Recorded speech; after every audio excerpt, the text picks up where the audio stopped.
What's up, WWE Champions Universe? Welcome to Champions Chat, the fastest growing podcast dedicated to the WWE Champions mobile game. I'm the bad guy, Razor Ramon, Rusty Graves, and with me as always, Big Daddy Diesel. Lee Brown, was that the right nickname? Was it Big Daddy Diesel? No, it was Diesel or Big Daddy Cool, but I mean, you Cool. could have gone for Big Sexy. It was right there, Big and Daddy Cool. Big Daddy Cool. And yeah, then he I was see you Diesel. avoid. Yeah, and then he was All Big right. Sexy. I see you avoiding Big Sexy. Anyway, all right, let's go. That's a totally different persona. That's the WCW persona. I was going with the WWE new gen personas. I could have called fake Razor Ramon and fake Diesel. Wow, the gimmick that Kane had right after Dwight Yankum. Wow. Yeah, so we got a big show today, Lee. We've got a community spotlight. Tell us about that. Who's on with us today? Yeah, so we are going to be interviewing Greg Cherry Brand. Well, technically, I've already interviewed him. So for those who are on Twitch, you won't see it, but it'll get spliced into the YouTube and the audio. I learned a lot of stuff about Greg Cherry. Did you know he has an internet show that Maven has been on before, and other, like, what do you want Very to say? cool. Former WWE personalities, I guess? Maven was the winner of what? Tough Enough season one? Yeah, yeah. Yeah.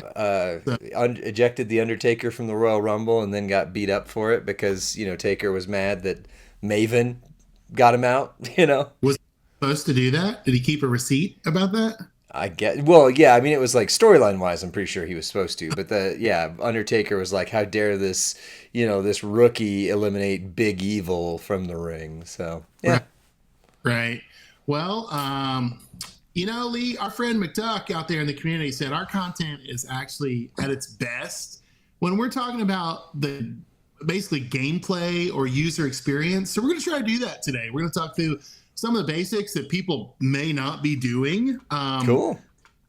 Ever since the beginning, ever since episode one, Lee and I have tried to focus on helping the community that's struggling to max the MLC to max the MLC. So that's our bread and butter. We do sometimes whale talk. We do sometimes, kind of the game meta. We do talk about the meta of the game quite a lot, but we don't want to leave anyone behind. And I've got some practical tips. Some of these came from Merrick, so I just took notes when he was talking and thought, ooh, I don't do that. I better start doing that. Others of us, Lee and I, have a strategic plan this month of how we're going to try our hardest to get Jacob Fatu, the Samoan werewolf, and we're going to share that plan Yes. with you because we want everybody to get Big Jacob, Yeah. Jacob Cool. Big Jacob, cool. You know what else we're going to talk about, Lee? What's that? Whether or not they're ever going to do this rollback we've been hearing about. I hope not, but we'll tackle it. We'll tackle the subject. We'll see if I can keep a level head. And then our fourth subject before it will be this. When somebody's really, really good in Champions, when a new superstar is really good, does the community hold their breath? Do they anticipate a rework or a nerf right out of the gate? So we'll talk about how to rebuild trust in the community. Yeah, That's a lot to cover, huh? You that is a want to lot. dive? You got anything? So wait, before we get there, we normally talk WWE TV at the very end. Lee, tell us about your experience at Monday Night Raw in this week. Ooh, you're cutting out pretty bad now. Monday Night Raw live from Denver, Colorado. I've got video, mostly of Otis adjusting himself, but either way, I've got video.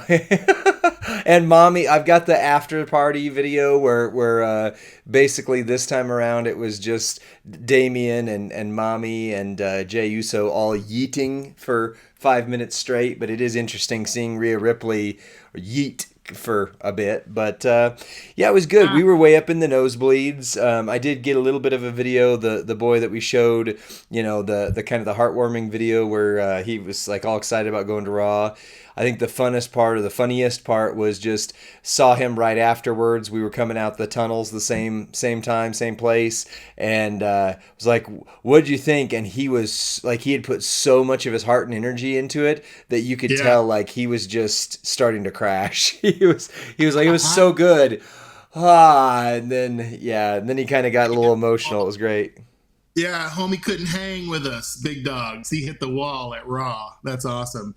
Hey, Lee, were there any dark matches? Anything we didn't see on TV that you got to see in the arena? Yes and no. I mean, there was no dark matches. There was main event beforehand, and some guys I've never heard of wrestled, and it was fine. But that was one of the questions. I was actually talking to Gerson a little bit the other day, and was just saying like, "Hey, you've been to shows a lot recently. Since Triple H took over, did they bring back the in-arena element of it?"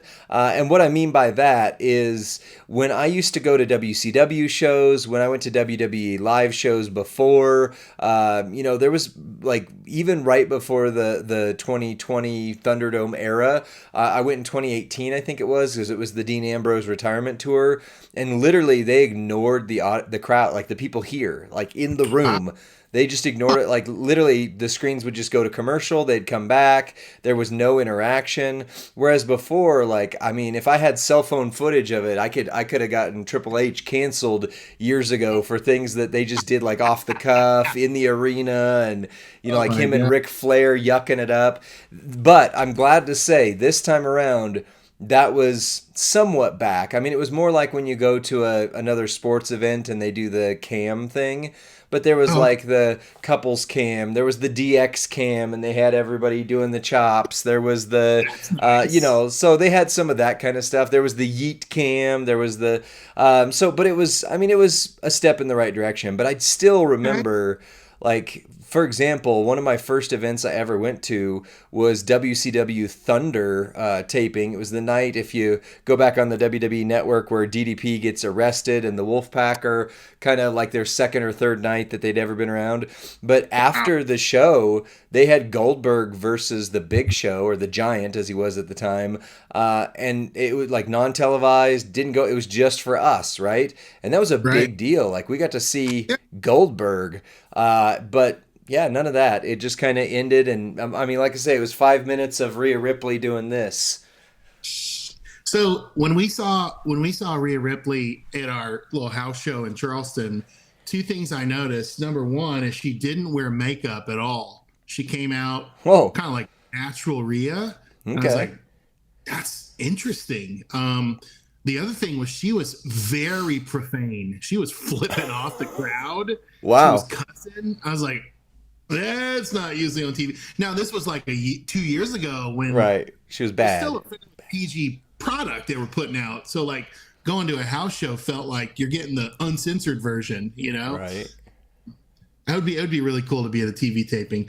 All right, Lee. Well, I hope you and your family had a great time at Raw, father Yeah. son bond, and all It was that good good. It was good. stuff. Let me find my show notes and we'll dive right in. Sweet. Um, what's your focus this month? We got a new MLC, Yep. Bloodline Takeover. Other than the font in the text being really challenging to read because it's red on black and my 44-year-old eyes are straining to read the blog, what is your focus this month? Well, my focus in multiple parts is to get one, first and foremost, to get Jacob Fatu. He's the only character I care about this month. The others are fine. They're in fact, all the way around, these characters are good. Like the B tier is very B tier, but good for a B tier. The A tier is actually surprisingly good compared to some of the past A tiers. But of all of that, Jacob Fatu is my main task, and then tied to now that they've already released the Bloodline moment into the wild. That's my focus on the midweek prize wall, even though William Regal's second gear is on there, but I would need another oopsie miracle like we had with Indy in order to get that. But yeah, so the Jacob Fatu, his moment, and the gear. If I can get those three things, I mean, Jacob by himself will be my best male acro in the game by a mile. A Even without the mile. gear? Oh yeah, even without the gear, even without me having what's her name? Sherry. I don't have Sherry either. So his multi-gems will be way anemic compared to what they would be with gear and with Sherry. Even still, I mean, he is far and away. Muda obviously still category can't. Well, maybe we'll have to see. But either way, it's Muda and Jacob are in a class by themselves in male acros. Period. So that is my focus. That's the only character that I care about getting. The rest of them will just be like, great, thank you, but Jacob, give me Jacob. What? You've never been on with us on Friday nights on the Champions main channel on Twitch. We do something called Power Ratings. And Lee mentioned just now that we have a new title as part of that Power Ratings that we're calling Queen and King of the Category, right? And so we're trying to answer that ever popular question of who is the best overall, right? Who's the best powerhouse, right? So we're actually trying to crown a king, just like King of the Ring. And last week, Great Muda and Heavy Metal Rhea became our king and queen of the acros. So we'll be jumping back on this Friday night. That's tomorrow night. If you're watching live with us now or watching on demand, we'd love for you to help vote as we break in these new Bloodline and power rate them. Lee, I'm curious, and here's my prediction before we ever do the the Bloodline power ratings. I merged it all into one word, the blood writing. The blood writing. I think Tongaloa might be our highest rated free superstar since power ratings have begun. That's my early prediction. I'm curious to see how he rates and how the community votes for him. You know what my focus is this monthly? What's that? It's the things you said, but I'm also going to try to focus on getting a few of these genderless 100% gym damage straps because I've neglected straps since the midweek prize wall came out. I've wanted moments. Moments have been my focus. Maybe a gear or two, like the Macho Man gear last month was one of my points of excitement. And yet I don't have great straps, especially for my modern era superstars. But I had this conversation with you and Merrick's earlier this week that I thought the community should be a part of. And that's this. Okay, now I've got a Piper plate, but I've only got one. So what do I do with it? Who does it go on? Who's the best? And Merrick said to us, to me specifically, because I was the know-nothing in the situation, he said, you need to get a genderless showboat strap so you can move it around between Maxine, and he named like another Pyro Gym showboat they had. He said, or Rex Ragam, Rex Ragam, Lucky Ducky Pull. So I can move it between Maxine and Rex. He said, well, and if you get a tech strap, that's fine too. You can move it around between Charlotte, Flair, and Ilya, right? And so he just started going through basically this parallel of like your best plates, your rare plates should be on a genderless strap because it costs very little to move a strap where it costs a great deal to move a plate. You have thoughts on that? Or is that a strategy you already employ? Or is that a hot tip for the community? It's definitely a hot tip for the community. I mean, this is something that, don't feel bad about not catching it because really the genderless straps are only 2 months old. We've always, that's not been, aside from the Rainmaker, of course, and, some things like that. But in terms of availability of like this type of genderless strap, this is super new, super fresh. But I would say, absolutely. I do this on some. I tend to ignore this advice when it comes to my own gameplay, and yet I advise it for others because, he's 100% right. Like if you have two characters, for example, Maxine and William Regal or Maxine and Rex Regum, that you could get a genderless strap that works across them. Now, William Regal and Maxine are different eras, so it really would work best with Rex Regum and Maxine, which I don't have Rex Regum. But you have all your Double Fury 2s. You've got that metal or that one that has, the gem damage percentage that you get. You max that out.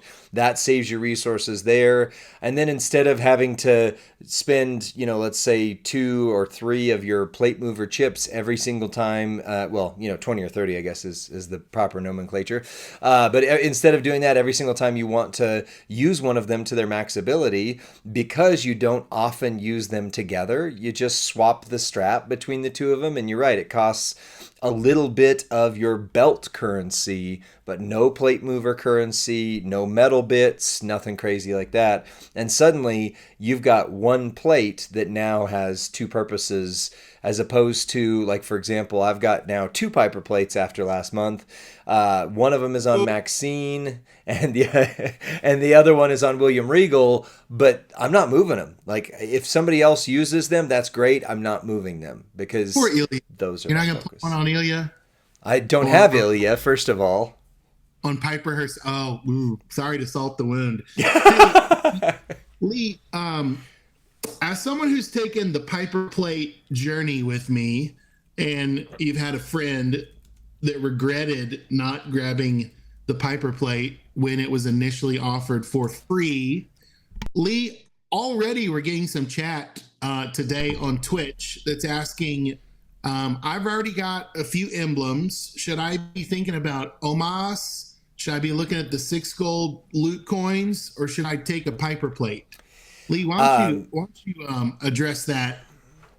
Yeah, I would say so. To quote our friend Merrick's again, he once told us, and I'm pretty sure he said it on his stream.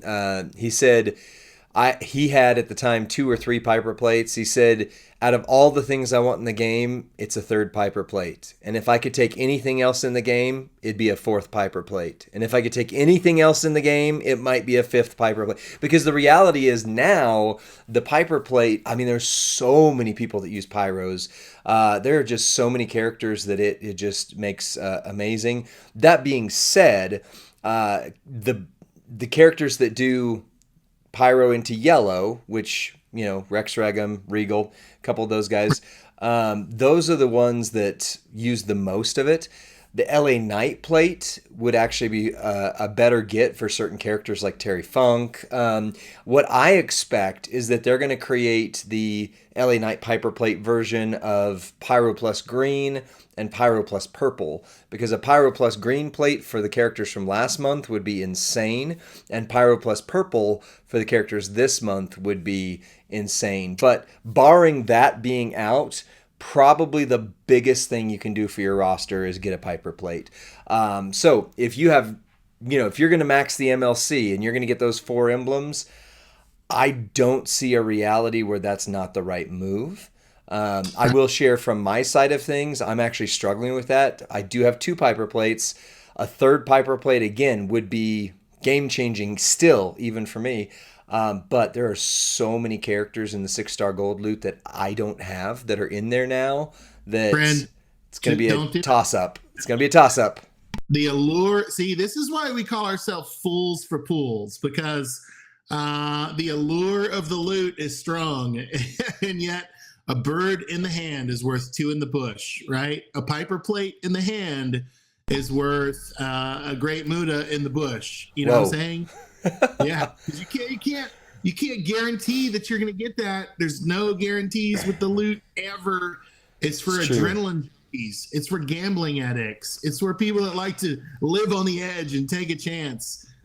So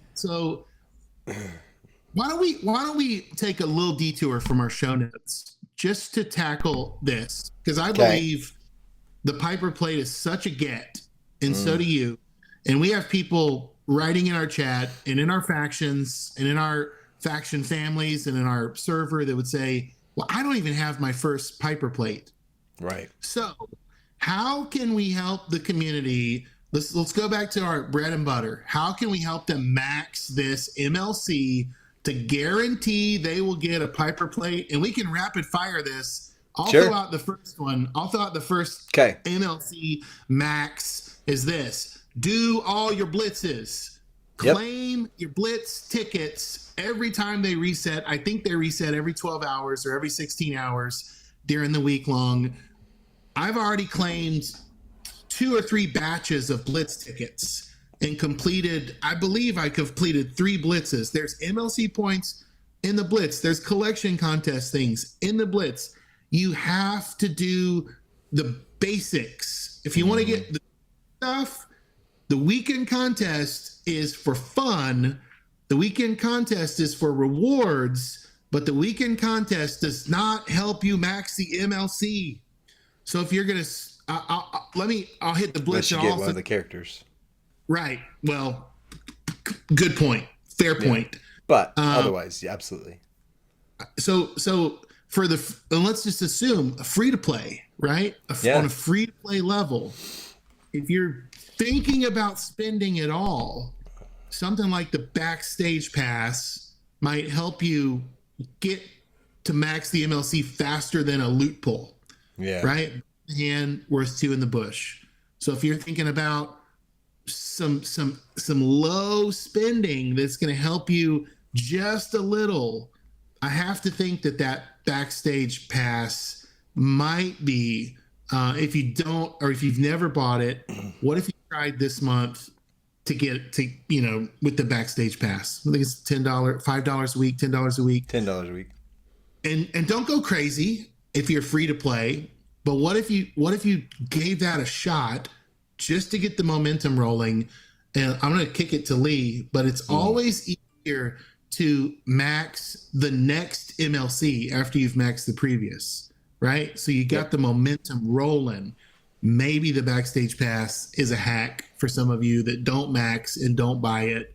Maybe that's the first tip. But do your blitzes first and foremost. Lee? Do your blitzes.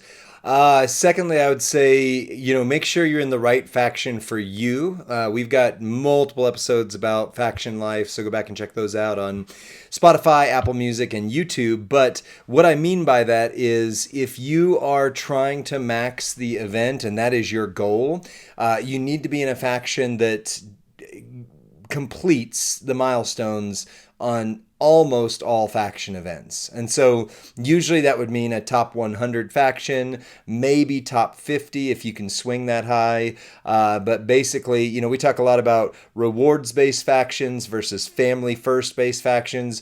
You do want to make sure you're not in a faction where the only thing they care about is that you're on 75 hours a day and you've hit everything and you've done 14% in every event and blah, blah, blah.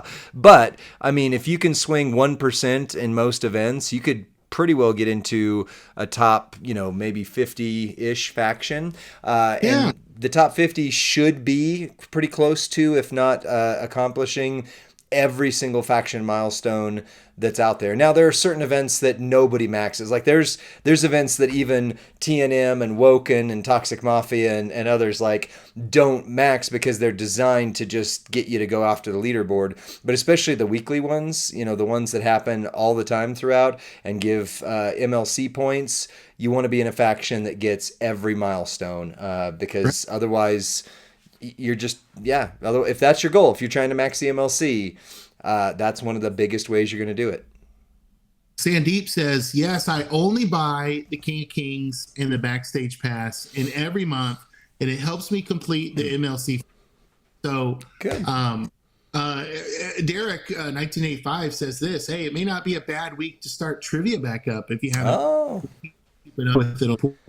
So, there's always keys and MLC points in the flash markets, right? In the milestone chest of the flash markets. Yeah. If you never go to the portal, you've got to get some faction mates or someone you trust to help teach you how to utilize the portal for points. Right. That would probably be my next point of emphasis is there are a lot of things you can do in the game, but you can't do everything in the game, in the app itself. Some things that help you ahead are on the website, www.champions.com, and you log in with your, you log in with your ID, right? Your Scopely ID, or you link it to your Facebook, and you're able to find points, find offers. If you're going to even consider spending one penny on the game, spend it through the portal, because then your money works for you and you get a lot more bonuses, right? You get a lot more bonuses. Um,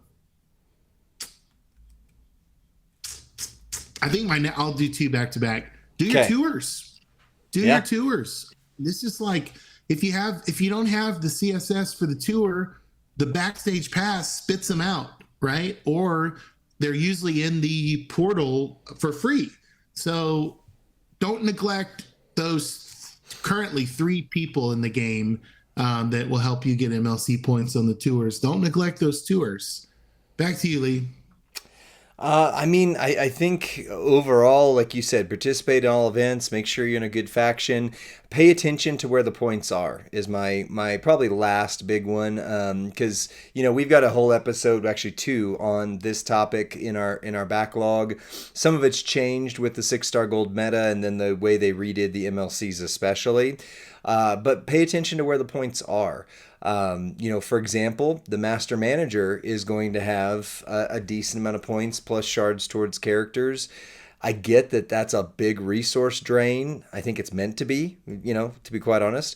But things like the Master Manager, know how many points you need and know what you need to hit in the Master Manager event.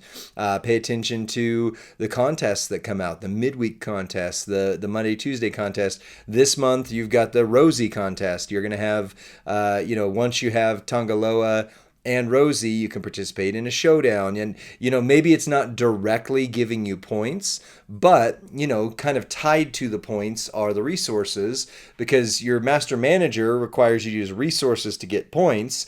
So make sure you're doing the events that give you the resources that then give you the points. So again, just know where the points are and know where to chase them. And we've said this before, but if you have to, sacrifice one for the other, again, know where the points are, look what the best play is, because it might be more valuable for you to hit milestone 10, like theoretically max on most events, to hit milestone 10 as opposed to hitting milestone 6 multiple times. Because usually those top milestones have disproportionately larger amounts of resources and points than the smaller ones. So instead of hitting milestone 3, milestone 3, milestone 3, milestone 3, or whatever, hit milestone 10, even if it costs you a milestone 3 somewhere else, if that makes sense.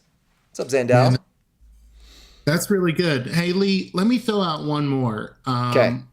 I wasn't planning on sharing this today, but Oh. it might be time to start taking the Hall of Fame event seriously. If you're not able to participate, Right. I'm starting to think that it's here. It's not going anywhere. I haven't heard any ruminations of it going away, right?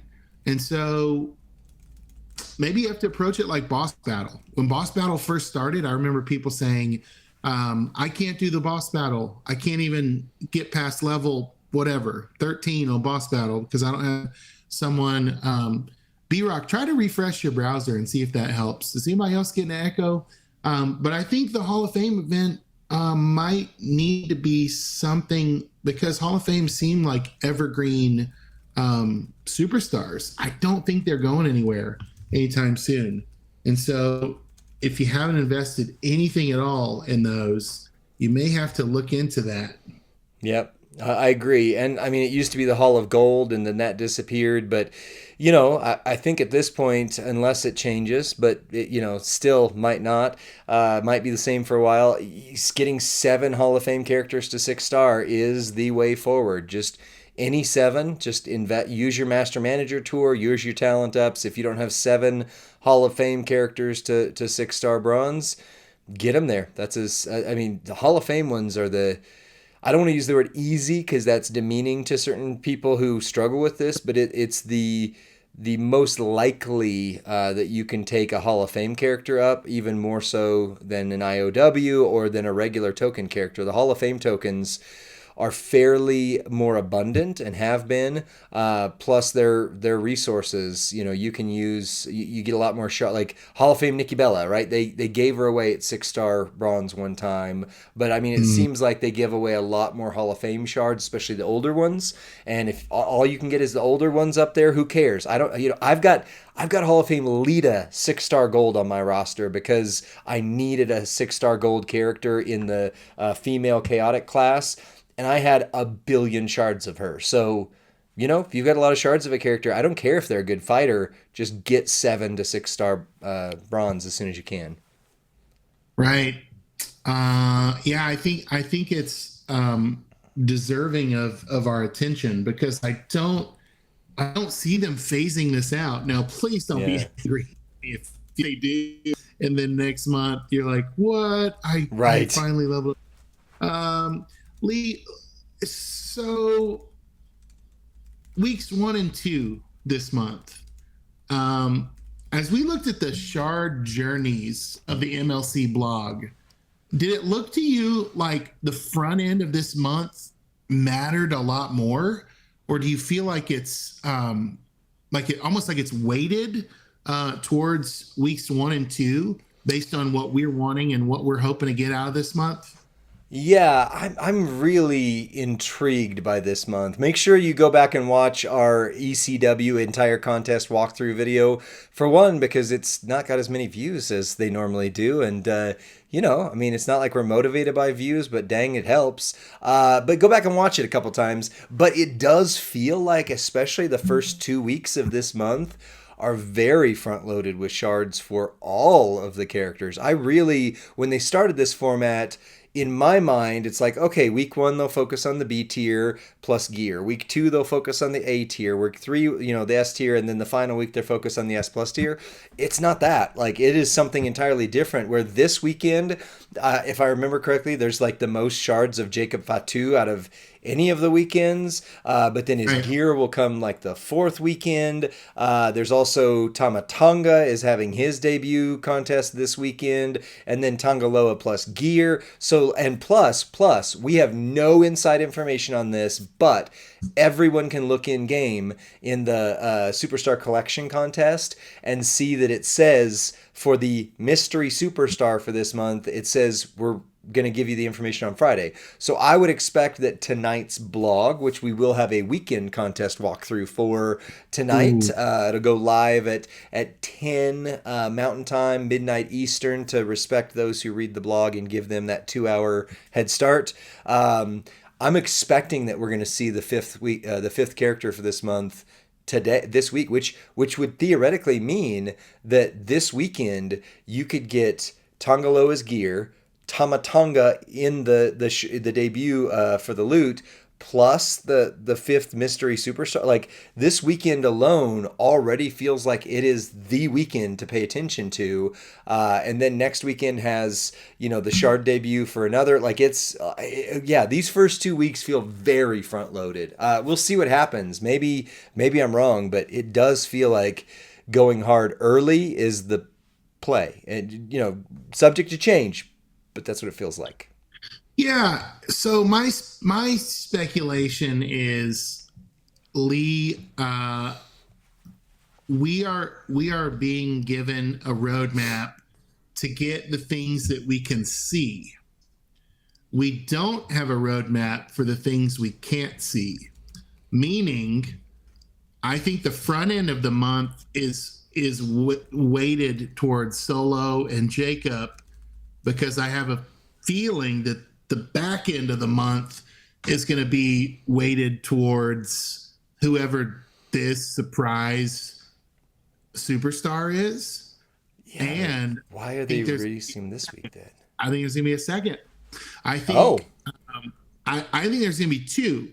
I think Wow. the one they roll out this week is going to be a 0 shard recruit that'll just be poster pull only or offer buy only. Yeah, that could be. That's my prediction. And then I think you'll be chasing, let's say, and let's speculate, Roman OTC. Yeah. Right? That would probably be a rollout that would go, ooh, that's interesting. Okay. Yeah. Maybe a good Roman, right? Better than Rockin' Roman, even. Best Roman in the game. We always need Roman. All the Well, same conversations that always happen every time a Roman comes out, right? right. And then I think, yeah, look, up in the city, I think nailed it. I think we're going to see Nia Jax this month. I think we're going to see Queen Nia, who's also the women's champion and who's a very dated character in the game. Oh, She's my due goodness, yes. for a relaunch, right? Terrible. Now, what if we got the most powerful Nia we've ever had? What if we got a female powerhouse that's been missing, right? A modern. She gets 2 powerhouse cards and characters and nothing else. Roman has, what, two powerhouse. I think he even has 2 strikers as well. They're running. There's only 6 classes, or there's only 6. Yeah. There's only 6 classes, right? So right. But she has no other posters. Like, she would literally only have 2 powerhouse posters. That would be unprecedented. But I wouldn't put it past. So who knows? Yeah, maybe she'll be a striker or something like that. Hilarious if she was an acrobat. Right? That's when they do Zombie Nia. That's how they get away with like how they have Acrobat Hogan in the game. Oh, just make it the zombie version. So what I'm thinking, Lee, is like they're showing us what they want us to see right now, right? But they're not showing us what they don't want us to see for later. Yeah. Is that word salad, or does that actually make sense? No, that makes sense. Morning, Spider Guard. I think that is. Yeah, I mean, that's got to be the play, because otherwise, with how front-loaded these first 2 weeks are, if they don't have something for the back 2 weeks, I mean, let's be honest, Jacob Fatu's gear week 4 is going to be that's I mean, for those who are going hard, that's the thing you go hard for. So I guess they do have the ability to go hard week 1, week 2. If week 3 is then who cares, because week 4 everybody's going to go hard again. So I guess that's the roadmap right there. But you're right. If they introduce, isn't it a 5-week month? Oh, you're right. Yeah. See, man, if only I had read the blog, live. If only you looked at the calendar. Right, that's right. It is. But okay, so even still, I guess if 3 weeks go super hard and 2 weeks are but yeah, if they have 6 characters this month, I have 2 questions. One is, why wasn't one of them put in Rosie's spot in the Aussie, thing? How dare you? How dare you badmouth Joe Anawai's brother? Okay, this is his actual bloodline. It's Rosie. I don't have Twitch app. Yes, Nia is a part of the Bloodline family ties. She is The Rock's cousin. So she's in the My Via line. She is. And the second thing I was going to say with that too, and Greg Cherry actually just posted something in here. Zombie month is my favorite in the game. I would keep in mind next month is zombie month. So things that you do this month are going to roll over and impact next month. I know we're talking about this month primarily today, but whatever characters you get this month are going to mean you get more stuff during zombie month. And just a quick pro tip, I would not spend any UCC points this month, period. I would not spend them at all, because we don't know, but I would assume we don't know that they're going to add the zombies into the UCC next month. You heard it here first from Lee. Breaking news. No. Zombies are guaranteed to be in the UCC via Lee Brown. You heard it. Everyone message Furpo right now. DM. Just kidding. Just kidding. Subject to change. That's our speculation. Lee's like, I can't drink this water fast enough. No, right. So let me just make a statement based on economics. They know that we know that October is zombie month. They know that we know that there's going to be things worth spending on in October. And they know that we like to kind of save our money in September and hoard it for October. But they know that they've got a bottom line in September, right? And they've got a That's budget right. like every other business. They want to make September not a yawn, not a snooze. And so I think they're going to ramp it up for September to go, no, no, no. We can't let the game suck. We can't let people not be enticed to spend, right? I'm not saying you have to spend, but if this game is really good, you should always be tempted to spend. Yeah. Right? The thing should be that good that you should go, I want that. How do I get that? Oh, right. I gotta put a little money towards it, right? And so I think that's the play. 5-week month, couple of new superstars, couple of surprises. What we see in the blog is, hey, maybe we've got you excited about these 4, but there's no females and there's no OC tribal chief. So what about these? And you know what else I forgot, Rusty, from the us reading the blog? You on 2 separate streams, by the way. I meant to ask you how that went. Is there is called out in there a 2-week mini event for week 3 and week 4. So that answers what I've been saying right here. So now the roadmap is coming together. Week 1, week 2, all the current characters seem to be the focus. There's a new mystery character in the mix. Then there's a mystery event in the mix of it. And then week 5 is Jacob Fatu's gear loot. So there is something big every single week this month. And all of the characters are really good. Tongaloa, probably one of the best B tiers we've had in a while. Tamatonga is one of the best A tiers. And then Jacob Fatu is at least alongside Muta, if not the best acro male in the game. And then we haven't mentioned Solo. He's actually the most forgettable out of all of them this month. He's fine. He's a good S+ tier, but that's it. Like, he's not, if you've got other good showboats, he's not going to replace Regal. He's not going to replace Rex Regum. He's not going to replace, Seth freaking Rollins, et cetera, et cetera. So this is a good month. However, Rusty, you've mentioned that there's a looming threat over the community too. Do you want to go into that now, or you got something else? The scariest horror movies on the market employ a tactic of psychological terror by what they don't tell you and what they don't show you. Oftentimes, your own fears are scarier than anything they can put on screen. I love horror. I love sci-fi. Right. Now, the reason I say that is because I'm associating that with this potential first-time rewards rollback that we've heard nothing about.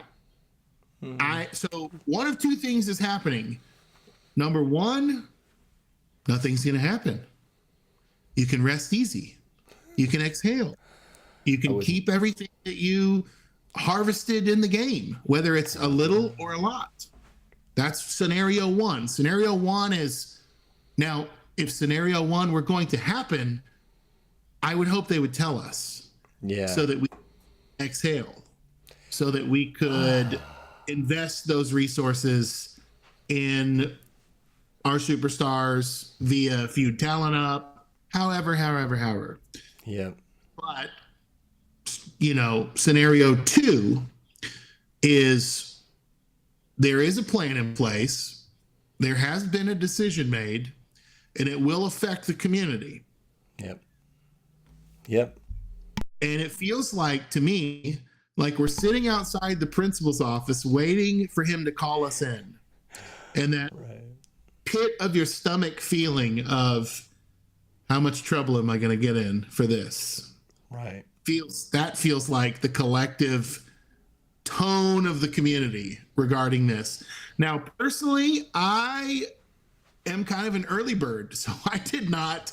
And let me just backstory for like Jason Jatin and others going, what is he even talking about? Yeah. There was a Friday night in the game where the first time rewards paid out a second time. All of them across every mode. So that included the victory tours, that included the limited time tours that included the Backlash tour, which was a hoard of resources, right? Some people in the community did not know about it. Others in the community took advantage to the highest degree they could and harvested everything. Now, when I first heard about it, I'm thinking, yeah, that's no big deal, right? Right. What's the problem here? Okay. Oh, people played the game and they're going to get in trouble for just simply playing the game. I don't understand. Now, it came to my attention later that not only could you play the level and get the first time reward a second time, you could auto clear to get the reward. So you didn't even have to play the game. And there are some in the community that went through every single level, every single node of the road tour and auto cleared, because some of us have thousands and thousands of auto clear tickets. Yep. And it started to feel like the rich got richer and those without stayed without. Yep. Because of the gross misappropriation of, you would have to have, anyway, long story short. Yeah. I'm not here to judge or condemn anyone that did this, but I don't like that I could be penalized for their actions. Yeah. I don't like that. Yeah. I don't mind being penalized for my actions. I can own. I can take accountability for that. You're right. Right? If I abuse the system and they're like, we looked at your account specifically, we saw what you did. But Lee, I've got a smooth brain. I'm not a smart enough man to figure out how do you unwind this clock 2-3 weeks after, especially if people YOLO'd their rosters and resources. Yep. Well, and some did. What's going to happen? Well, let me give an analogy because I've thought about this a bit. Because ironically, so last week was our memorial episode for Schmike. It was pointed out that the last time, or the first time, I should say, that we had Schmike actually on the podcast was the TP rollback, the big TP rollback, where you famously got red-faced and said, "Stay out of my inventory," right? It was, but so here's... I still feel that way. Oh, yeah. For those of you who wonder, did Rusty change his stance? No. Once it's in the community's inventories, now I don't work for Scopely. I don't see the numbers they see. So I'm just ability, renting at the wall right now. But once it's, it's like, to me, it's like this, Lee. When the parents leave the lid off the cookie jar and go to the backyard to do some gardening, and the kids eat all the cookies that were left out on the counter. Right. Well, let me give my analogy here in a sec, because I think I've got a good one for this one particularly, because I agree with you, and 100%, if somebody like Scopely, the company, coding, whatever happened with it, if they leave the doors open, like, what do they expect? However, I would say this kind of analogy, because it is tied to American capitalism and commerce. And I always want to err on the side of the consumer, and I always want to err on the side of the community. But this is the way it's helped me contextualize the way that maybe they're seeing it, or maybe we should consider it from a different perspective is, let's say I go to the store and somebody misprints, like a store employee misprints a label, and let's use the cookies. You said cookies. So box of cookies is supposed to be $7. They mark it for $3. I take it to the register and it scans in at $7, and I go, no, the sign on the shelf clearly said $3. I 100% have and will continue to make that argument. I even when I see that happen, I take pictures. Now, I never move the labels. I never try to cheat the system. But if it's right there, I'll take a picture of it and say, no, look, go look at your shelf right now. This is there. And especially if it's not like, it's supposed to be cherry cookies, but it says chocolate chip. Like if it says chocolate chip cookies and they're sitting in front of chocolate chips and it says they're $3 and they're telling me it's $7, I will fight for that. However, The way Right. this was treated by some in the community was, imagine this scenario. You go to a Best Buy, you're walking by late at night, and you notice Right. that the employee didn't lock the door. The employee didn't Oh. lock the door, so you open the door, go into Oh. Best Buy and go, they didn't lock the door, so therefore everything in this is now free to me, right? You go to Okay. jail. That's a different scenario, right? That's a different level. And while most of us treated this incident like, hey, the cookies were on discount, you put the cookies on discount, this is on you, there's a sizable enough portion of the community who treated this like Best Buy left the door open and went in and said, sweet, free iPods for everyone, or free, HD TVs for everybody. And that's where it starts hurting the community. The resource flow changes because, believe it or not, they actually have a flow of resource that they want to keep steady, because if there's too many resources for everybody in the game, it gets boring. You just go, oh yeah, I upgraded everybody. I didn't have to fight for anything. If there's too Right. little resources in the game, we get upset, and so they try to keep a flow. They try to keep their rollback pricing, whatever it is. But yeah, if the doors to Walmart were left open and you walked in and ransacked the store, To jail. you go to jail. You're the one that's in the wrong. But if they misprinted something, they're the one that's in the wrong. And the truth is somewhere between those two things in this. Yeah. So fair point. Fair point. Okay. I cannot justify stealing. I cannot justify any criminal activity. Right. So hear me. That's my definitive statement. Now, here's my pushback a little bit. Is I think the community has been starving of these resources for months. Right. And so I think that's why there was such a feeding frenzy. Okay. So, and I don't know if you watched any of the news footage, right? Or gosh, when you watch humanitarian aid, when you see a pallet drop in Somalia of Right. resources, how the locals just, poof, they jump Right. on that pallet, and it's a free for all, and they're grabbing food and medical supplies and the resources that they need. Right now, Right. I'm not comparing global suffering to our game. Right. Careful. That's not the comparison. But the principle is starving people do desperate things. Yeah. Right.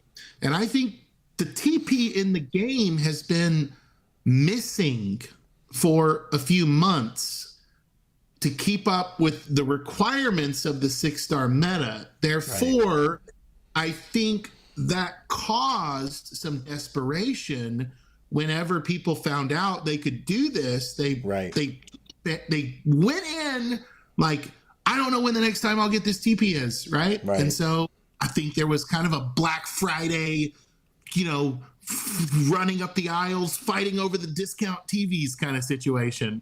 A panic ensued. Panic at the disco. I agree.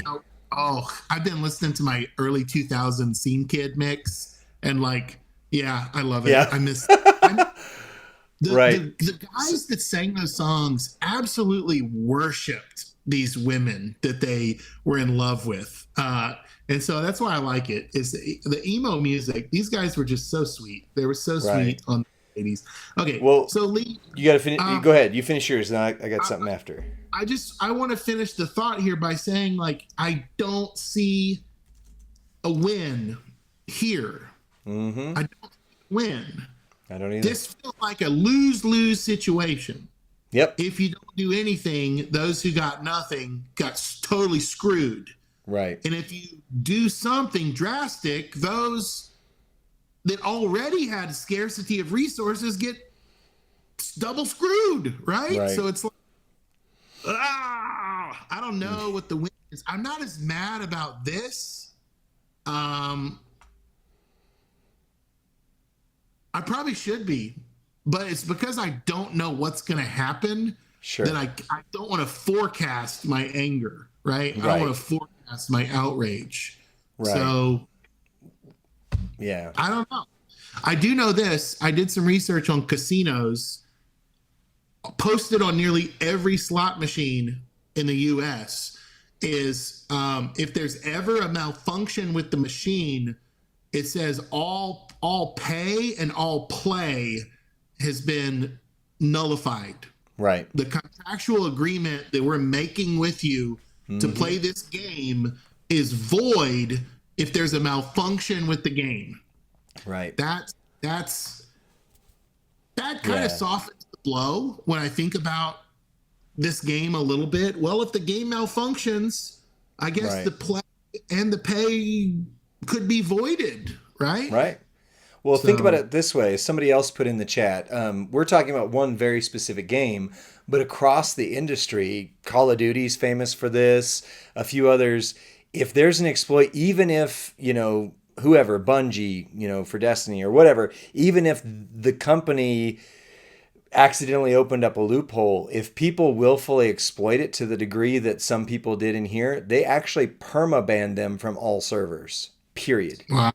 There is no questions asked. You are gone from the game. And of course, there's ways around it, but then you have to start a new account and you got to blah, blah, blah. But like Scopely has not, permabanned or anything like that. But as you said, this is a lose-lose scenario for Scopely as well.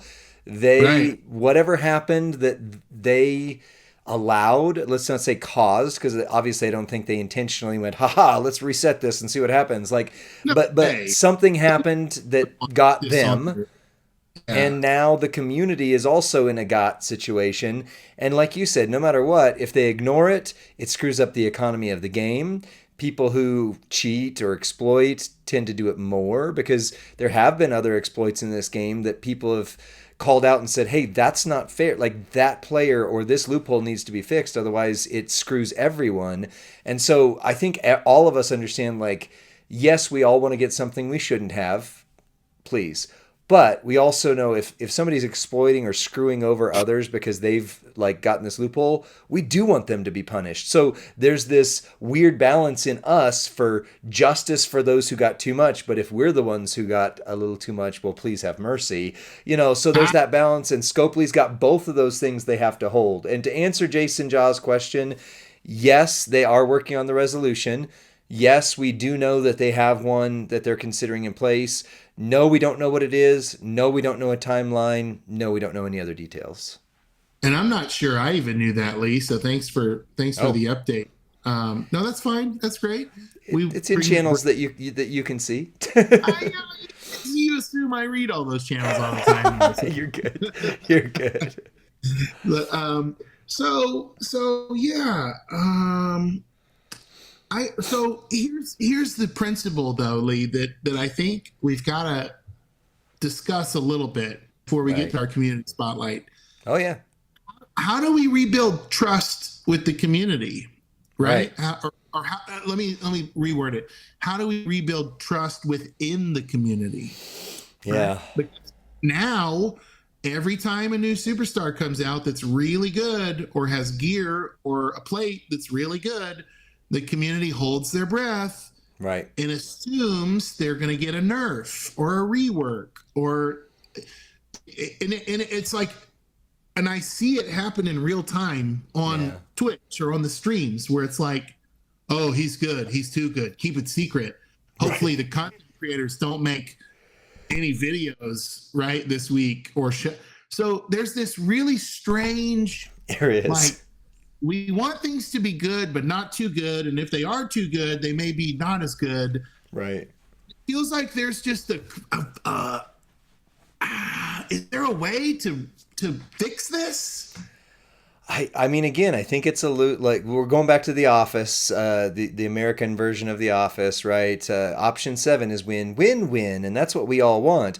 But it seems like a lose-lose scenario. And let me humanize the machine for a moment. We don't know all of them. We only know a few of them, in fact. But there are real people at Scopely, and they really lose sleep over this. I know a lot of people think like, oh, yeah, they're just out to screw the community. They just blah. No, like they're literally agonizing at times over how do we do this in such a way that it doesn't hurt the community, but also Right. doesn't hurt the bottom line because, if you're a business, you have to make money or you go out of business. It doesn't matter how well loved your product is in the community. I heard somebody say the other day, everybody wants to have that niche coffee shop that just, reaches that very specific people. But then when they realize that doesn't make money, they look at Starbucks, because if they don't make money, it doesn't matter how niche and how amazing your little barista shop is if it's going to go under. And so they have to balance those two extremes. And I would say, and I'm thinking back here a little bit, we know that Scopely was listening to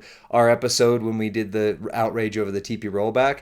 In fact, that was around the time when we were actually being considered to be official content creators. And behind the scenes, if you don't know this, we actually thought, oh my gosh, we just lost our opportunity because we went so hard after this and we were so honest with it. And they still kept us. It was great, or still brought us on, I should say. But after the pushback and after the outrage that happened with that, they've been very measured in how they respond to these.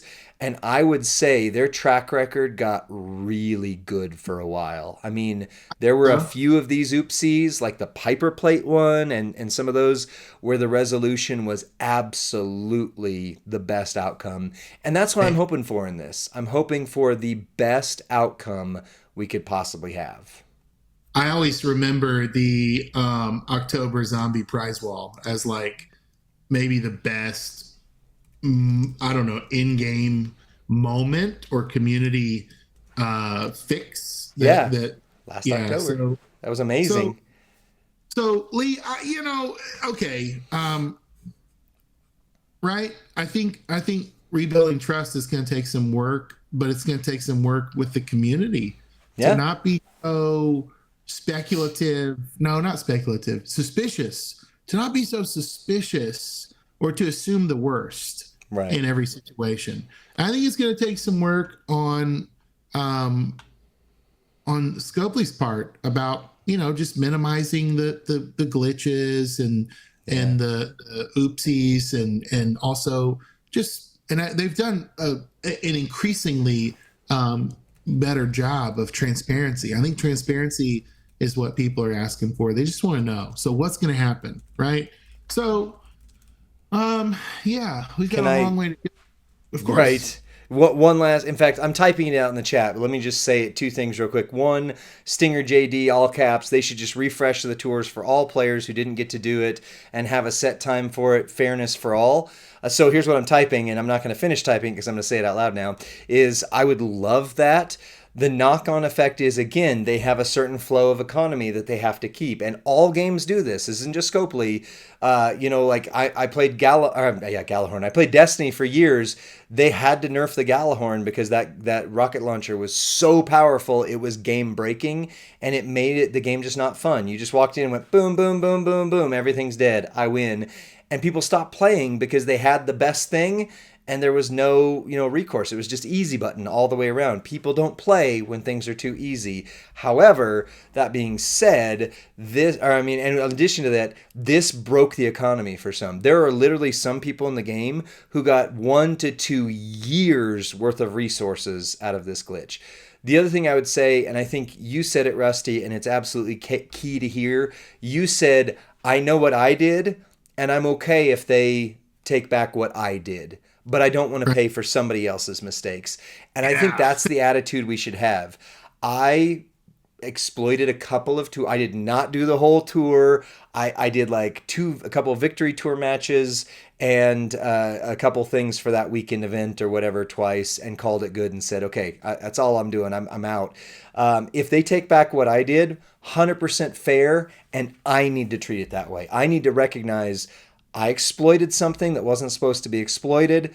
My part gets taken back. Zero-sum game. We're fair. But what most people think is, the candy store was open. Again, Walmart didn't lock their doors at night, and so I should not get punished for that.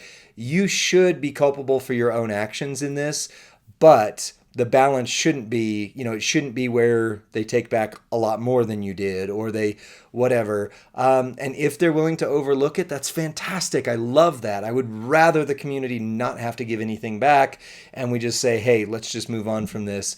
But if it's game breakingly so to where literally it causes, either on the one side, people have hit the easy button too much and therefore people stop playing, or on the other side of it, it screws up the economy for everybody so much that now the Master Manager tours have to double what they cost right now. I don't want that price increase, but that's the real economic impact that happens. And people say, oh, they don't need to do that. I get it. I understand, and I'm not ignorant to what you're saying, but at the same time, don't be ignorant to the fact that there really are economies, even though this is digital capital and nothing is real, and they can produce more pixels on the fly. They do keep tabs on what the flow looks like for the overall player base. And if it gets too far one way or too far the other way, they lose players, they lose money, we lose fun. So it's in the best interest of the community for a good resolution to happen. And I hope that Scopely can find a way to make it not lose-lose and maybe not win-lose, but at least some balance of like, hey, we're taking a bit of a hit on this. You have to own up to some of your actions, and then we just move forward together. I hope they come up with a fair solution. I'm batting for the community, and I'm batting for Team Scopely to do a good job with it. We'll see soon. We don't know when, but we'll see soon. I'll say this, Lee. I'm going to trust that they get it right. Yeah. God, Flo, that's hilarious. So why don't you... Walmart is famous for rollbacks. That's part of their whole shtick. Take us into our community spotlight. Oh, sure. Yeah. So this would have happened last week, except for we had the special episode last week. But 2 or so weeks ago, I sat down with Greg Cherry Brand. Been a part of this community for a long time. You've seen him a couple times on DJ Anon ZT's streams. Greg Cherry Brand has his own special shows that even certain WWE former alumni have been on. So make sure you follow the Greg Cherry Brand on YouTube. And we've got a little time of sit down with Greg Cherry and myself. So we're going to hear that now. What's up, WWE Champions Universe? This is Lee from Champions Chat, and we've got another community spotlight segment. This time we are with Greg Cherry Brand. So, Greg Cherry, tell me a little bit about yourself and your faction as it relates to this game. Well, I've been basically a day one player of this game, so all the way back when it first got released, and I've been playing ever since. It is a ridiculously addicting game. But yeah, I'm in Determination at the moment. I used to be part of the Woken family a few months ago. Been jumping around over the last year, but Determination seems to be where I fit in right now. And it's a top 20 faction, and it's just so chill. As long as you do your part, you're good. Yeah, I'm in a faction like that as well. We love it. So if you don't mind me asking, without slinging any mud or anything, why have you kind of been hopping around in the factions lately? There's really nothing negative I have to say about any of the factions. Woken was fine when I was there.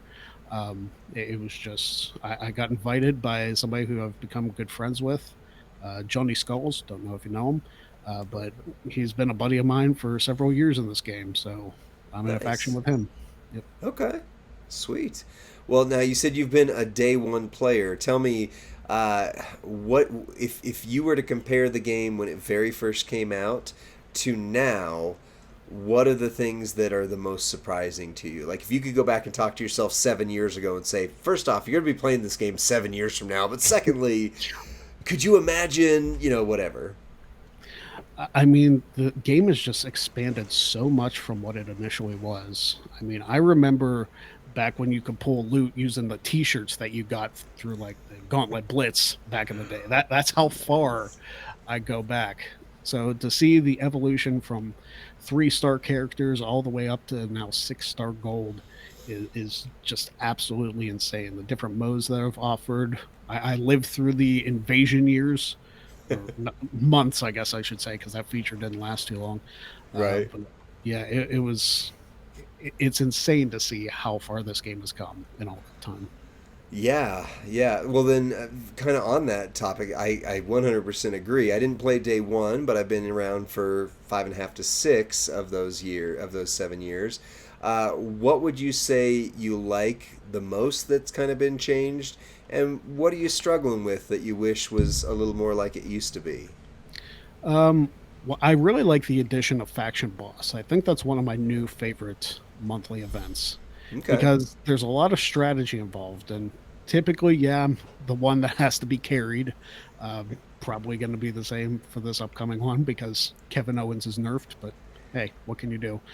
Yeah. Uh, but as far as stuff that I wish was the same, I do miss being able to earn loot coins like we used to. There were some events, and this is 3, 4, maybe 5 years ago, where you could pull loot coins from bags. I know they've added that to the free one, and I actually hit once Oh, on the nice. loot coins. I I actually have got not. 69 pull, Oh, and wow. I didn't think the loot coins were even in the bag, so to hit that, Right. that was pretty crazy. Cool. But yeah, earning loot coins because spending on this game, especially with this economy, is tough. And Yeah. I'm not going to say I don't spend because that would be a lie. But I'm not one of these people who's got to drop $600 on a weekly loot. I just can't. I don't. Right. I make good money. I don't make that good money. Right. Right. Nice. Yeah, I have not hit on you're talking about the free bag that you can claim daily in the store, and there's Yep. a whatever percentage chance. I know a couple of people who have hit twice or more on that since they reintroduced that feature. I have not seen a single loot coin from that. I get the one loot coin you get for beating the tour, Yeah. and that's about it from there. Although, of course, I'm a part of the Champions Club, so I get my quote unquote bonus pull each Mhm. time. I've not hit Yep. on that in Which a big way either, but I know someone who pulled a 6-star silver Rex Regum from their bonus pull. So I wow. I think it was either last week or the week before. I did my 2 pulls from the loot that goes on through the month where you get all 4 and you get the bonus stuff for the boss and the feud. Yeah. And one of those I hit the 6-star bronze May Young, which was a Oh, complete shock to me on a single pull. So that nice. was insane. Yeah. Was that before or after her, recruitment tour, like the event for It her? was the week after her loot Okay. debut. So it was, Dang. yeah. So it would have Still. been week 2. But Right. I mean, hey, I got to do the victory tour. I got to do it this week. I'll get to do it the final week of the tour too. So I'll be Yeah. doing pretty well. That's nice. Yeah, I love. For me, one of the things I've enjoyed was the changes to the victory tours. The fact that they reset weekly. Mhm. It seems like there's at least a somewhat greater chance to get a couple of the characters, the A tier in particular, Mhm. each month. Whereas before, I would usually get the S tier recruit at the end of the month, and then you get one quick victory tour, and boom, you kind of move on. But Mhm. this, I really like it, and it encourages you to get them earlier, so that's good Exactly. too. Now you've got a YouTube channel where you do content for champions. Tell me a bit about how that started and how it's going.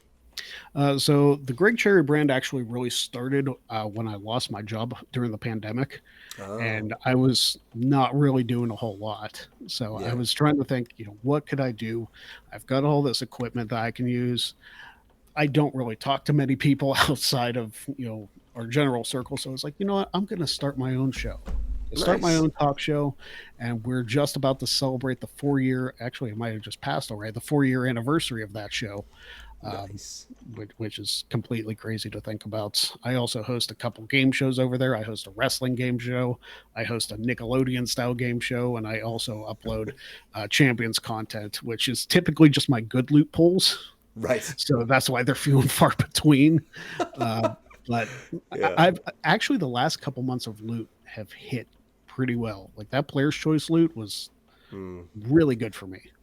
Yeah, that was not good to me. Yeah, I watched I those pulls. yeah. I mean, it wasn't like I'm not going to complain about getting Showboat Sammy. I've needed him for other reasons, for his trainer coaching ability. But, Yeah. but yeah, for doing 3 megas, I was really hoping for at least something that I went, hooray! I got Mhm. this. And well, anyway, yeah. Yeah. So. So you said you do like game show and do I've now I've seen you also on DJ Anon's ET stream. You did Yep. like a polls reaction kind of setup Yep. one time on that stream. Yes, I did. So Yeah, it seems like you're having so. Real quick plug: how do people find you on YouTube, and what do they need to know to get connected?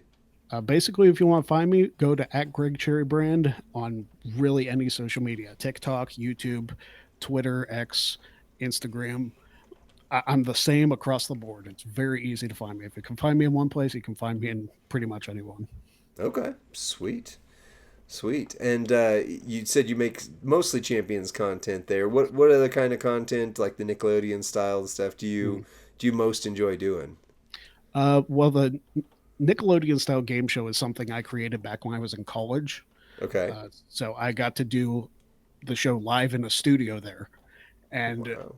with the way I do the game show now, I actually do it over the internet, which I didn't even think was possible a few years ago.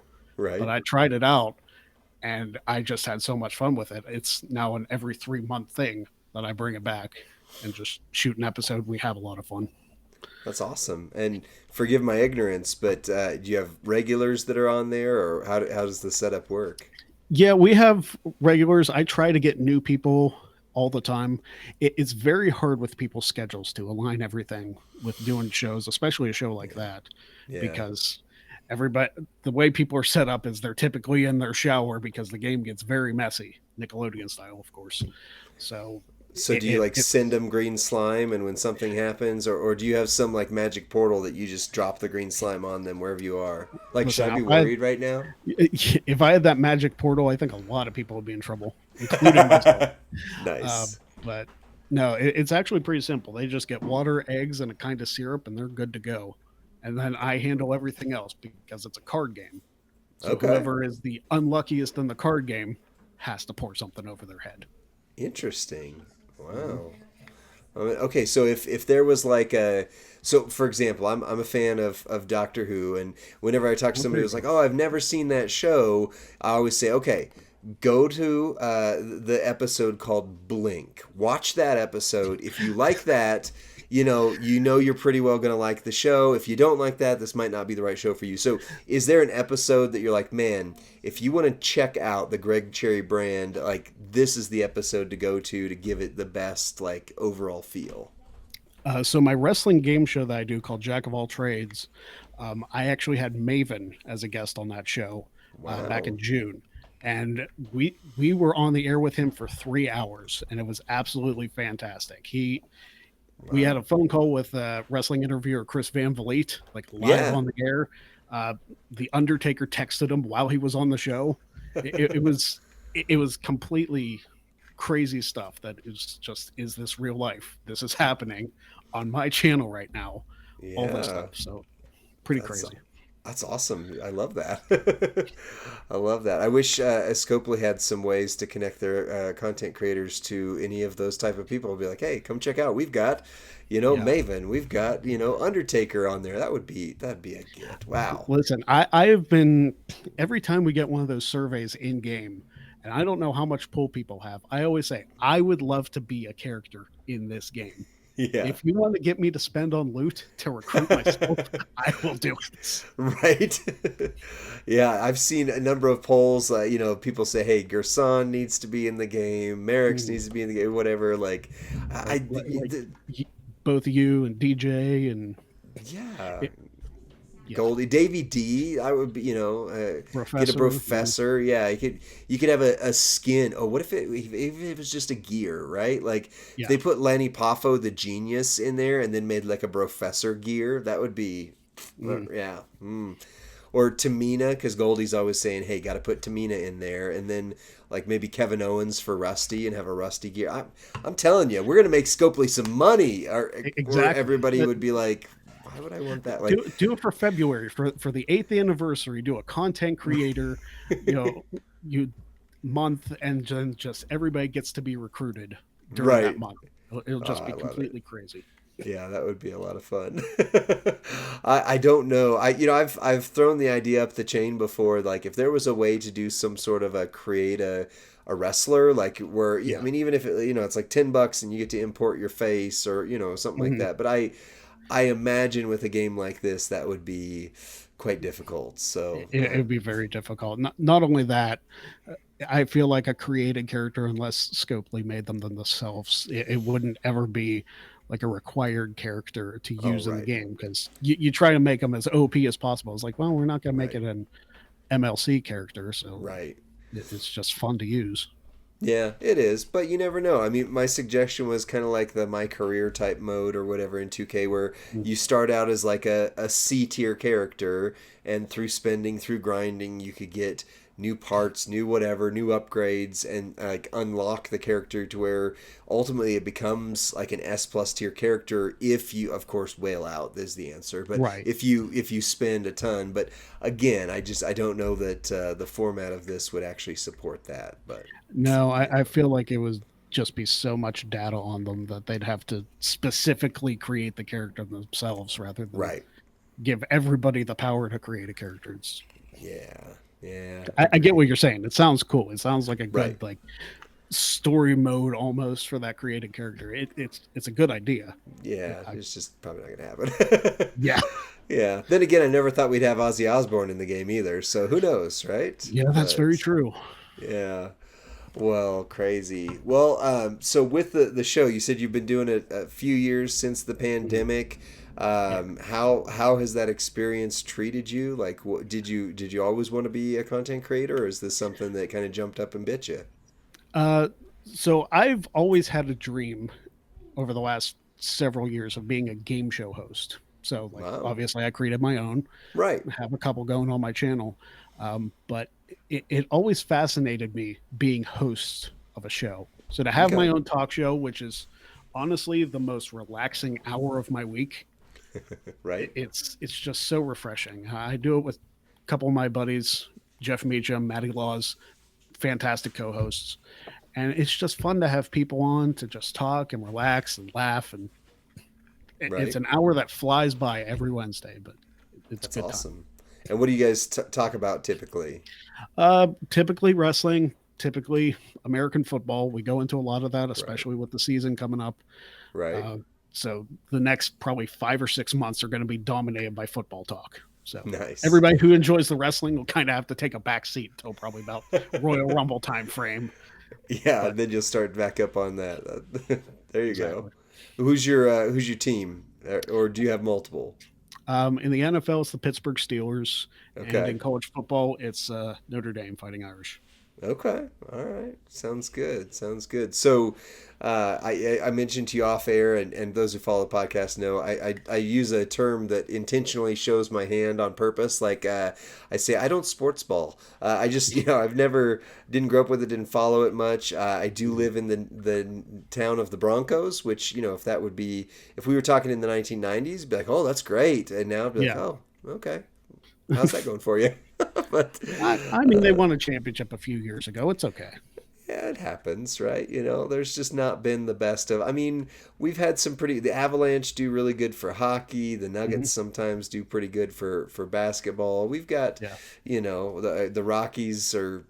Hey, they won the other day. I was at Mhm. a game where they fought the Braves and they did really good. But man, yeah, it's for having seven professional sports teams in Denver. I don't really follow any of them, unfortunately. So. No, it happens. I only follow a couple in Pittsburgh. I follow the Steelers. I follow the Penguins. For baseball, it's Okay. the Yankees. For college football, it's Notre Dame. And I don't follow basketball because Pittsburgh never had a team. So, Yeah, that's true. That's true. of And I've of been course, to. Go I was ahead. gonna say, I always make the joke that Pittsburgh doesn't have a basketball team, just like Cleveland doesn't have a football team. I always make that joke. Nice. Sorry to any Browns fans, but it's a rivalry thing. Got to do it. Yeah, I mean, I hope we didn't offend all three of you, but it's I just actually have a Browns fan who's a big fan of my show, and I rib him for it every single week, even to if you. it's not football season. It's just so fun. That's funny. Yeah, we have an interesting. Here, you're either a Broncos fan, again, I'm culturally, I guess, or whatever, Yeah. or you're a Raiders fan, which is the weirdest thing because we'll have you'll see groups of people and you'll just see all the orange and blue, and then all of a sudden you'll just see the black and silver everywhere, and you're like, what's going Mhm. on here? But yeah, it's just been that, and that's been that way for years since I've been like before they moved to Vegas, all that kind of stuff. There's just been a ton of Raider fans in Denver, but Yeah. I don't know. Yeah. You see it's probably about 85-90% Steelers fans where I'm at. There are a couple of outliers. There's like a Patriots fan and a Browns fan and a Ravens fan, but it's mostly black and gold. Gotcha. Looks like your video is all frozen up. I'm hearing your audio, but your video is froze. Well, that's Just weird because it's okay. Huh. Oh well, it's good. It's All good. you need to It's do is got a hear good me, shot of your face. Yeah, that's a plus. First time in 4 years. Nice. Well, we're getting kind of close to the time on this, but anything else you wanna throw out there before we kind of sign off and go back to the rest of this episode, and then I'll give you a chance again to shout your content links as well.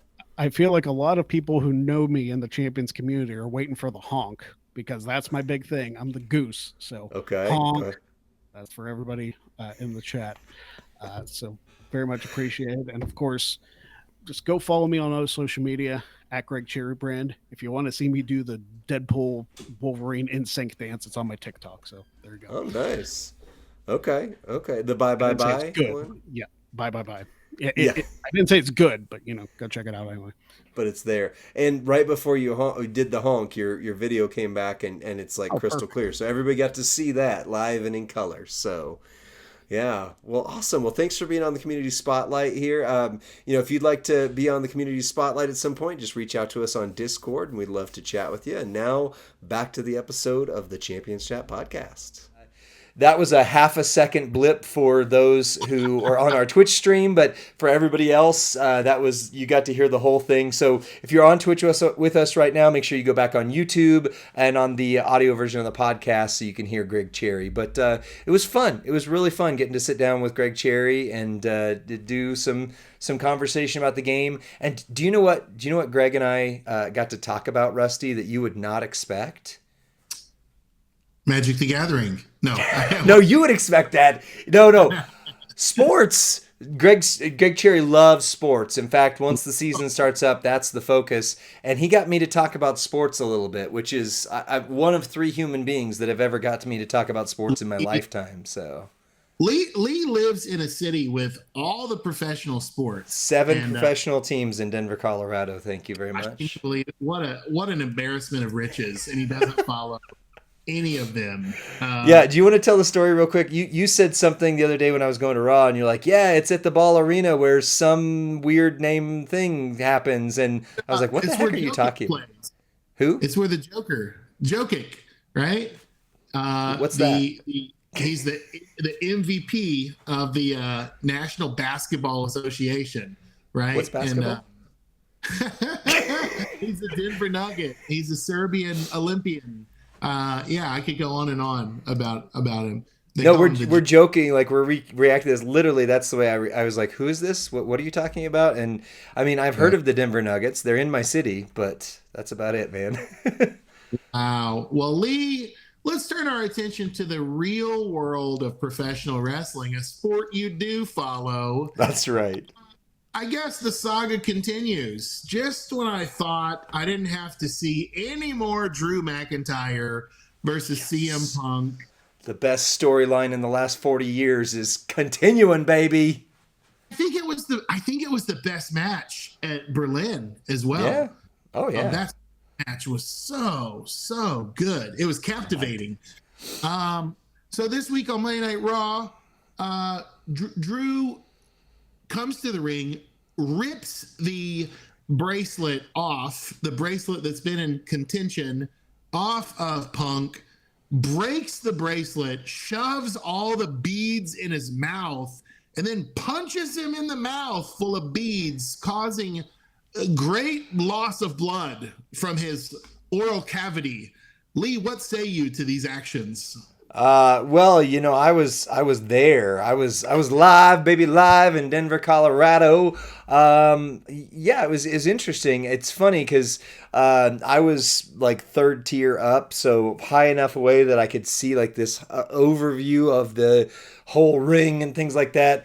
And I missed it. I didn't see that Drew was standing there until all of a sudden he pulled his leg out. Because, if you've ever been to a live show, you don't see it on camera so much, but all throughout the different matches, you've got crew that are sneaking around, grabbing this thing, setting that thing up, doing this. So there's movement all on camera. It just looks like the two of them are there and there's a camera guy and that's it. But oftentimes you'll see 5 or 10 people who are moving around getting stuff done. And so I was just like, oh, there's another one of those guys. And then all of a sudden he starts attacking CM Punk. And it was like, oh, yes, because I loved the setup. I loved that CM Punk was like, I'm going for you, Gunther. But I was like, okay, wait a second. CM Punk can't lose too many matches or his aura goes down.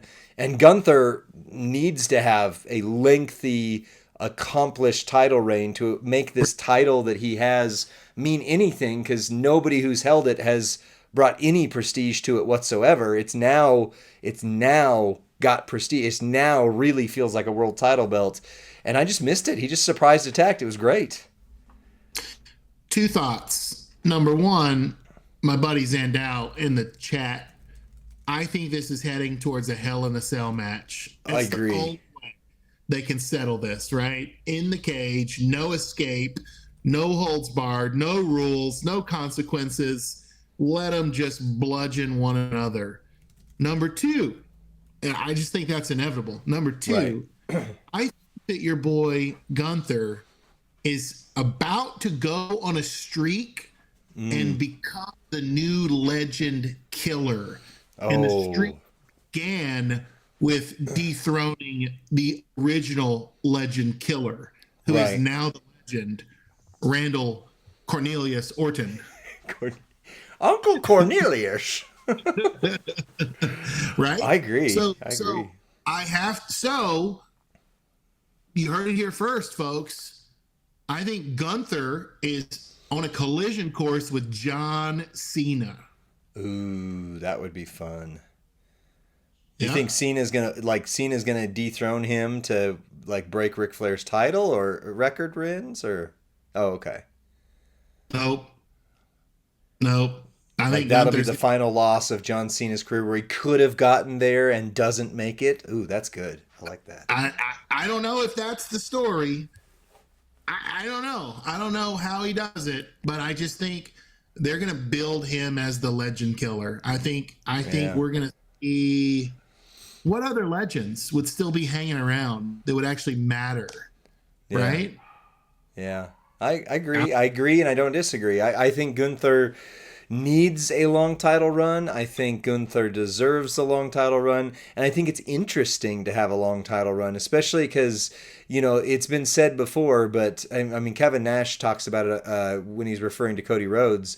Once Cody Rhodes won the title, the intrigue was lessened, because you don't care about the babyface. Once the babyface wins the title, it's like, great, okay, now what?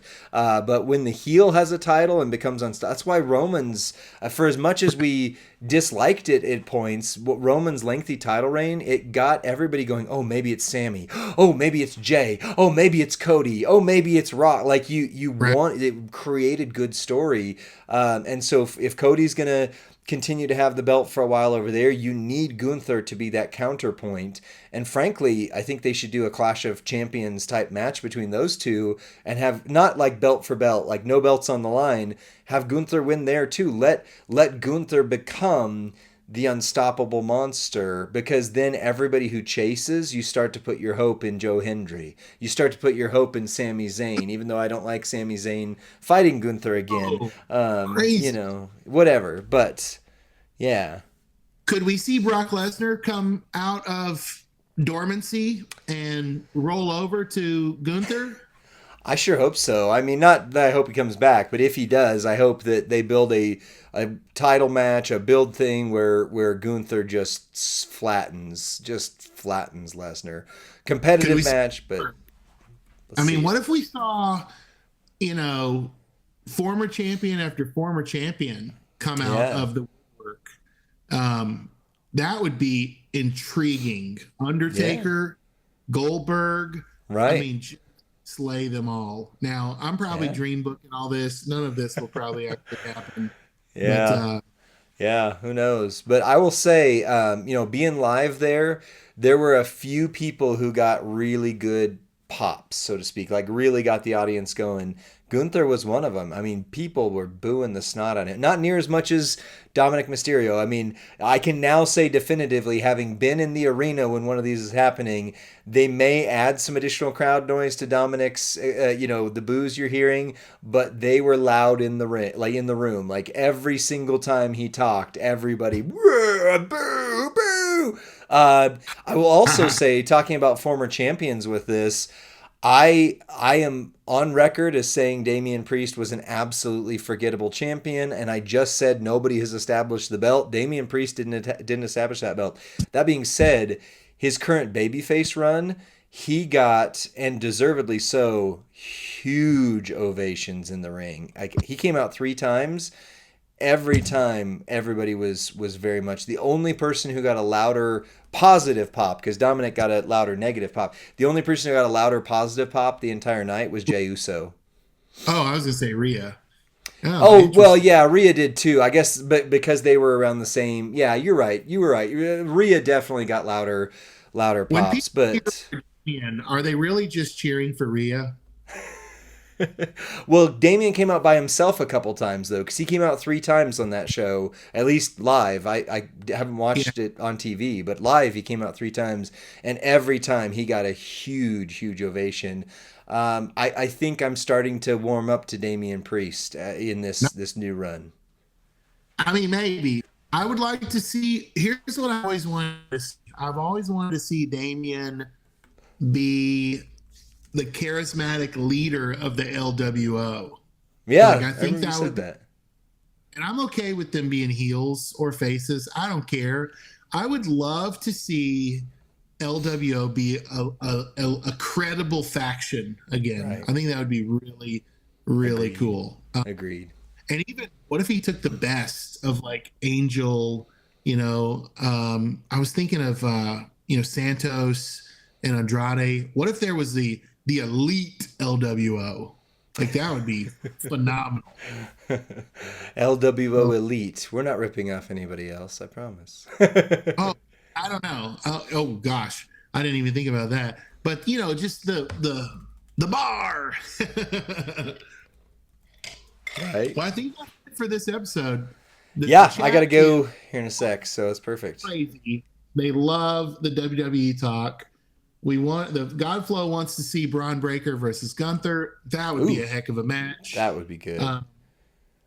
Well, we'll dream book some more. We'll talk about WWE TV next week. But for tomorrow night, join us on WWE Champions main Twitch account for our power ratings. Who are we power rating, Lee? Are we going right after the big ones or not? We haven't talked about that yet. So we could talk about it live right now, just between the two of us, or you're gone. Jeez, that was timing right there. Rusty, you dropped off. Let me add you back on. What a cliffhanger. What a cliffhanger. That was hilarious. It's just like, let's do this. It was like, boom, gone. I'm like, oh, okay, or not. Friday night. Yeah. Friday night, out. Okay, so here's my thought. I thought about Jacob Fatu, and I wasn't originally thinking that we should do Tama Tonga, because usually they add so many things to the A tier. So I was thinking Tonga Loa and Jacob Fatu. However, since the moment's already out, and I think they're going to announce the plate tonight, no guarantees, but this is Showdown Weekend. That's usually when they do that. I think if we do the brothers first, Tama Tonga, Tonga Loa, and then next week we could do Jacob. And I wish we hadn't redone Muda, because the king of the category thing would have been a lot more interesting if we hadn't already done Muda, but kind of Jacob and maybe somebody else, and then Solo. But there's also these mystery superstars. So maybe we change paths. Maybe we do, Tonga Loa and mystery superstar this week. Well, either way, you're going to have to come back Friday and see. Make sure you join our Discord community, because we put the ratings in there for you to vote on them in advance, and Rusty, I'll decide today so I can get that in there. Bottom line, they'll be fun to watch, and they will likely be Samoan. So that's your spoiler. That's right. They will be someone from the Anawa'i Maivia legacy. I can guarantee that. So, exactly. Yep.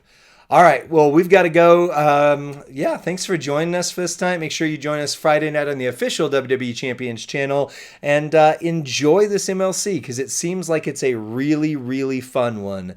Appreciate you guys. We'll see you on the next one. Bye.